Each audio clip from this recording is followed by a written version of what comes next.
that is all about four. Come with 20 years of experience. I wrote 2 books, and I have family, one husband and one son, and that's a very small story of mine. While I was working, I worked in corporate for a very long time, and I was very performance driven. Over a period of time, looking at certain things, I moved to academics. So, that is where I wanted to bring a lot of change, and I was there for quite a long time. But there was some kind of suffocation was started happening. When you are a performance driven and not a tenure driven, so that is where the fight started. Okay, and over a period of time, I realized my calling, like a ikigai, right? That I love to conduct trainings, and I wanted to do it in my way, because when you work in a particular system, you need to conduct the sessions and everything in systematic way the system wants it. So I said, what is my strength? I looked at it. I'm also, when you come from, service background, right? So you also have a calculative way of working. So when I was working on business, my life partner also he loved the idea, because we both worked together for this. And looking at the financial stability, I said, this is where we can take a plunge and we can think about it. Why not? Yes, it was very clear that I will not take a loan for it. So I was very, very calculative risk taker. And after that, I started my business, which is into completely training solutions. And the company's name is ProTouch. A very young business. Around 3 years back only I started. And again, as I told you, I'm very calculative risk taker. I was not believing in only one business. So I have 3 verticals. Like, one is corporate training business, that is B2B, which impacted little bit during COVID, little bit, but touch wood, we grew in this particular time. Second is B2C, that is where we give HR generalist, HR analysis, data sciences courses to working professional, very young professionals who have got around average 3 to 4 years of experience. And we have these people from all over India now.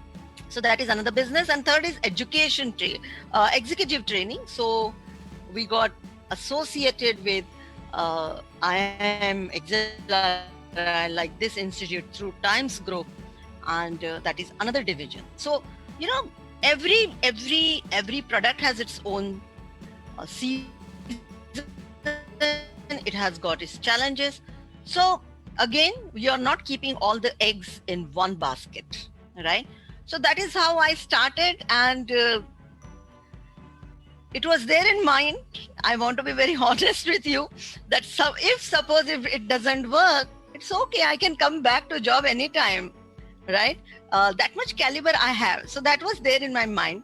But during these 3 years, we did such a wonderful job that we are now in the top 10 startup training solution business in India. We got many recognitions. We trained more than 15,000 people, and best of the best clients got associated. And my life partner also left his job, and now he joined me. I think that's the best story of my business, right?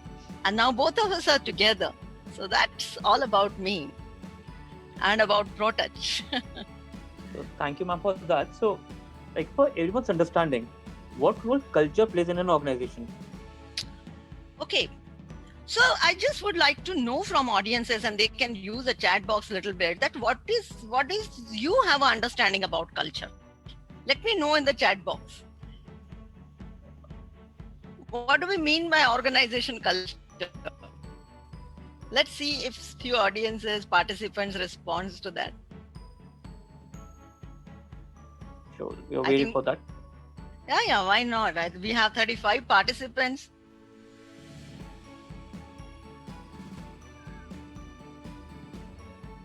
If someone can guess it.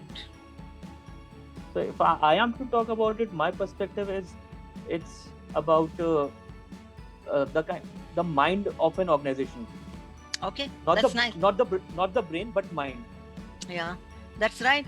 I think people are writing favorable for women, structure values. That is what is coming out, what is in your mind. So, see, organization culture and organization values are similar the way we have it in our family, within ourselves, right? Now, do we have any kind of a policy when we write our values for our family? No, No. right? But there are certain unsaid rules, norms which we follow. And then we say, in my family, this works. In my family, oh my God, they will not accept this. These kind of things we come across. And that is where we know where to draw the line and what is acceptable and what is not acceptable. So culture is, something unsaid, unwritten rules. And we follow it. Like, for example, look at our society. We sometimes don't follow our law. We don't follow the constitution, but we follow the culture. Am I right? That is what is the world we are living in. And I don't think so I can give you any better example and other than that. Like, there are so many things that are not, written in our law, but do we follow it? Because everyone has their own reason. And so nicely it is coming up, social, psychological environment of business, right? So culture is that. And if you ask me, Kshitij, to sum up in one thing, what is the story of your organization? And that is the culture. How your employees talk about your company, how your customers talk about your company, how your known people talks about your company. I think that is the story.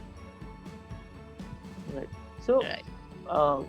Let's say, would the organization culture differ if it's driven by a woman or it's driven by a man?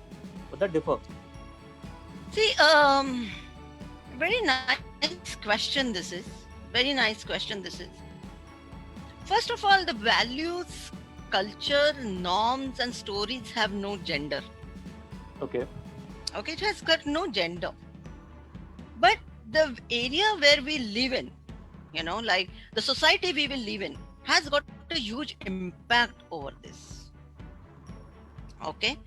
So now, for example, if it is a women-led organization, people perceive that this will be more ethical. Right. People have more respect towards this organization. Now, for example, when the women employees want to join me, I have a lot of women employees coming from the nearer cities of Gurgaon. So, they are very young, college, just pass out from colleges and all. And their parents have got a lot of anxiety in the mind that, my daughter will be living in Gurgaon and will that be safe for her or not? And when they say, the boss is lady. And sometimes you will not believe, in today's world also, I talk to the parents and say, don't worry, your daughter is in safe hands. Okay. So that is the major difference which we get to see. Okay, but not necessary that a men-led organization will be unethical or something like that or unsafe. Okay, so it is in our mind and it's all about mind game. That is what I feel. So, ma'am, like you use the term boss's lady. So there are, and it's not in your case, but there are several organizations where women are just for the namesake in the company as a manager, and the entire operations and business are run by somebody else in the family. So, what kind of, does that woman actually has a role to play in the organization culture in that sense? The challenge is this in our country. To boost entrepreneurship, government has given little, the concessions or some benefits, I will say, right? Like while buying a land and all, loan, it is all there. So these are the benefits. To encash on those benefits, people may follow this particular way. Okay. But otherwise, I do not get to see that. And I personally believe, like, for example, I and my life partner, both of us are working. And you know what is it that we believe in? Let me tell you that when he also wanted to join, I also thought in a similar way because we are programmed in that way, right? We are programmed. Right. But what is it that we did? We took the best competence of each other. For example, I'm really good at product designing. I'm good at social media management. I'm good at product delivery. I'm good at client servicing. He's best at sales processes. He's best at getting. Can we have the mics off, please? Some people's. Ma'am, actually, some people joined and rejoined. In that, it happened. So, Yeah, please I continue. understand. No problem. So, he's good at sales. He's good at hiring good people. He's good at scaling the businesses, right? And I think this is not the fight whether I want to have a women-led organization or men-led organization. I want the best systems in the place, because men or women, we cannot be best at everything, That's true. right? Why not to take the best of it? Another thing I have, observation. Now, what is that observation? Observation is many women also nowadays feel that, even though I am a woman, I should be able to do this, I should be able to do that, I should be able to do this. I think we really need to cool down and calm down, right? See who is able to do the best, to whom you can delegate. Maybe that can be a man, that can be a woman, or that can be a transgender. Any human being or any machine can take your job. The objective is not men are doing or women are doing. The objective is it in the best interest of my company? Because in this fight, it will have a huge impact on your business. So, I'll not name the company, but I know a senior manager who has this policy of unofficial policy. It's not official. So that he has said that he will never hire a woman in his team. Yeah. His justification is that because women have to look after their household things. Because even at house level, even working women are still not considered to be as equal. It's a sad reality of our society. But so, do you think something similar also happens to a woman entrepreneur, that she's not respected the same way as a male entrepreneur is respected? Kshitish, you said very nice, because I worked in the area of prevention of sexual harassment at workplace. That is one. Gender equality, inclusive leadership. These are the areas I work as far as my corporate training business is concerned. I develop a lot of policies for the organization. And this is what happens, because now this is where you will see the gap between the policies and the gap between the policy and the mindset. And yes, we do have such kind of people at workplaces, right?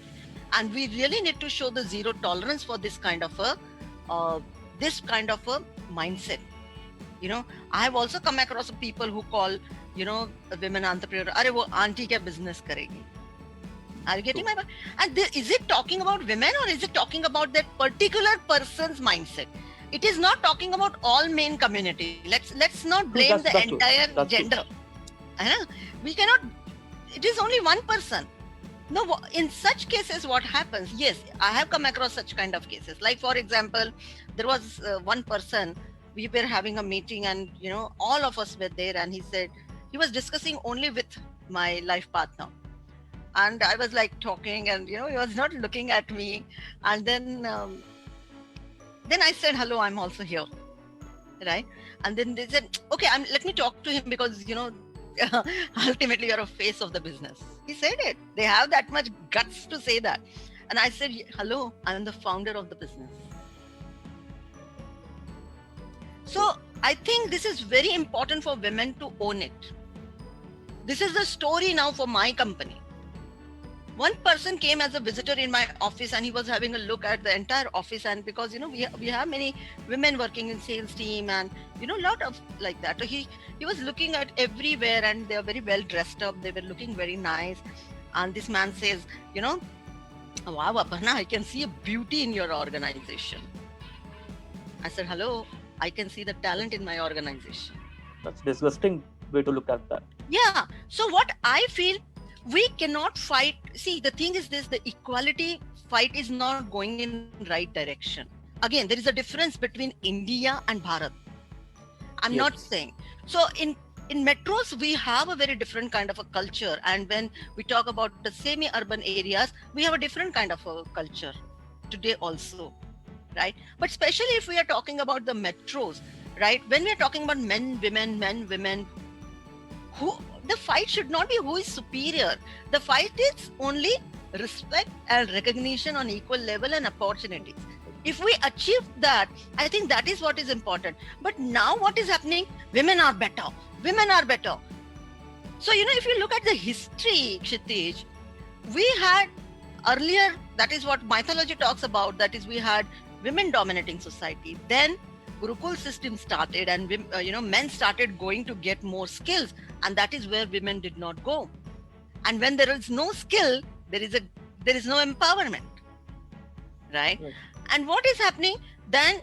From there we started having men dominating society. Again we realized, and now we also have, women are also working and everything is happening. But now the fight is again women are better.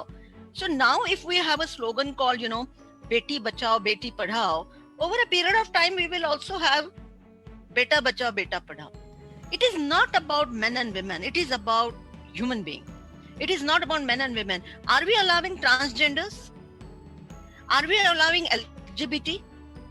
That is where all men and women come together. Why? So when we are talking about equality, it is not about me. Like, for example, understand, even if you look at women, one working woman look at the housewife in a different way. One lady who knows the English looks at the non-English person in a different way. Why? What is the equality we are talking about? So I think the right culture, even in the organization, I don't also want women to use a women card. Nobody can say, for example, you cannot talk to a woman like this. Why? You cannot talk to a man like this also. You cannot talk to any human being like that. And that is where I believe in equality.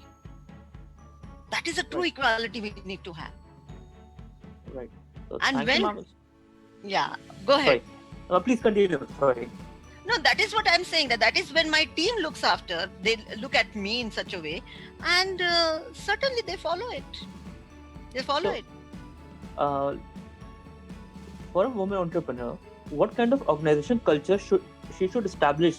It should be about like being respected by her team or being liked by her team. Why my respect is depending on someone else? This is a fundamental question. Kshitij, I cannot change the world. I cannot True. change other person. I can change myself. So if someone is not respecting me, I also introspect that why people are not respecting me. Am I bringing the value to the table? Am I talking where I required? And suppose there is a possibility that after doing all these things also someone is not respecting me, I will have one-on-one talk with them. Is there anything I need to improve? Let me know. It has happened once in my company, and then I got a data. Like, for example, I sent 10 WhatsApp messages and 3 emails and nobody has responded. Is there anything else expected out of me? So, it is not about changing the world. I think if you try to change the world, you will have only frustration. True. You can change yourself. And my logo or my slogan is always one: own it. It is your life. In the same world, few women are able to do better. In the same world, they are there. Ours is a generation right now. I still cannot give away my kitchen. I have to do that. Maybe next generation will give up. I have also given half work I have delegated to someone else. But, I also go through one conflict internal that I love my kitchen. I that gives me a satisfaction when my family and we eat together and, I cook. Why not? So please don't get into, I'm not like that typical woman. What is a typical woman? Now that is another gender has come into the picture. I'm a woman who does what I love. That is a Right. choice, and that is empowerment. Only talking in English, having red attires, everything, that is fine. Are you happy in that? Right. Are you happy in that? Otherwise, there is a possibility that urban woman, extremely confident, but she's not able to raise her voice towards domestic violence. Where is the empowerment? So right now ours is a very sandwich generation. Changes are coming in, but very important, bring right changes. Otherwise, we are creating a different world altogether. And when we talk about equality, inclusiveness, it is for everyone, not about men and women.